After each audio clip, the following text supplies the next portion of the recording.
Hey everyone, and welcome to a new video. Is your photography in a rut and you need something to help you get your photos to stand out and be unique? In this video, I'm going to get you to switch your brain away from always trying to freeze movement, but rather show movement in your photos, like in these shots. My name is Simon D'Entremont, and I'm a professional nature and wildlife photographer living in Eastern Canada. I make weekly videos giving you photo tips or taking you behind the scenes for nature photography. Subscribe if you want to see more.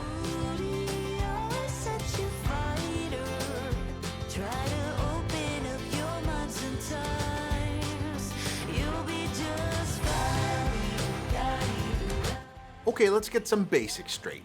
What we're talking about in this video is the effect that happens when part or all of your photo is intentionally blurry, which implies some movement in the scene. The physics of what's happening here is all around one key variable in your camera: shutter speed. The shutter in most cameras is a mechanism that opens to reveal the sensor. The sensor captures what is exposed to the shutter while it's open, and then the shutter closes to end the exposure. Electronic shutters without a mechanical curtain work similarly by just starting to record photons on the sensor and then stopping and recording what it saw during that time. Now the trick here is that if something moves while the shutter is open or recording, the image data of the moving object is smeared over several pixels along the direction of movement. Like this owl buddy of mine, if I swing it back and forth and take a photo at a fast shutter speed, like 1/2000th of a second, I'll freeze the movement, as there wasn't enough motion during the open shutter time to smear the pixels, so to speak. But if I slow the shutter speed to 1/50th and 1/10th and 1/2 of a second, you'll notice that the longer the shutter speed, the more smearing of the image data. And there's a direct relationship between longer shutter speeds and more smearing. This latter point is important. It means that there's some adjustability to the amount of movement you can imply. So let's apply this neuroscience to real-world photography and look at various scenarios and settings where we can use this technique to either fool our viewers or add to the storytelling of our photo. Let's start off with a familiar scene you've all seen before: cars driving by. Now, we've been so trained to freeze action in photography that you may be tempted to use a high shutter speed to freeze the movement. But see what happens when you shoot a fast-moving car at really high shutter speeds? You freeze the car, the background, and the wheels. It looks like it isn't even moving. Same with a subway moving past a waiting passenger. If you freeze it, you can't even tell it was moving. But if you blur it, you get a beautiful effect. So by slowing your shutter speed to 1/50th or 1/10th of a second, you get that blur that implies movement. This adds a great artistic touch to your photo. If your subject is moving, one option is to pan very accurately with the movement. Otherwise, nothing will be sharp. And don't be discouraged at first. Panning very accurately and getting more than 1% of your subject sharp takes practice. Here's a few of mine, both good and some bad examples, of which I have plenty. Don't expect perfection at the beginning. It turns out you can use this technique on propellers too. Helicopters or prop planes offer you another opportunity to try this out. A frozen propeller looks like a helicopter will drop out of the sky. The best technique here is to start with a conservative shutter speed, like 1/100th or 1/200th of a second, that won't blur much but gives you a better chance at a sharp subject. Then go to 1/60th once you have that mastered, 1/40th, 1/20th even. Your percentage of photos with a sharp subject will go down with very long shutter speeds, but the movement effect will increase. Now let's look at a scenario where the camera isn't moving, but something in the scene is.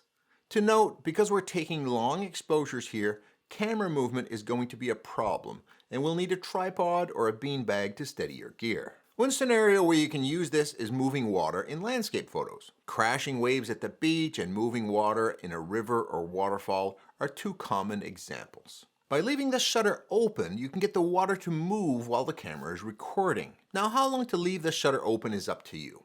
It's an artistic choice, not a right or wrong, and also depends on how fast the water is moving and how close you are to it.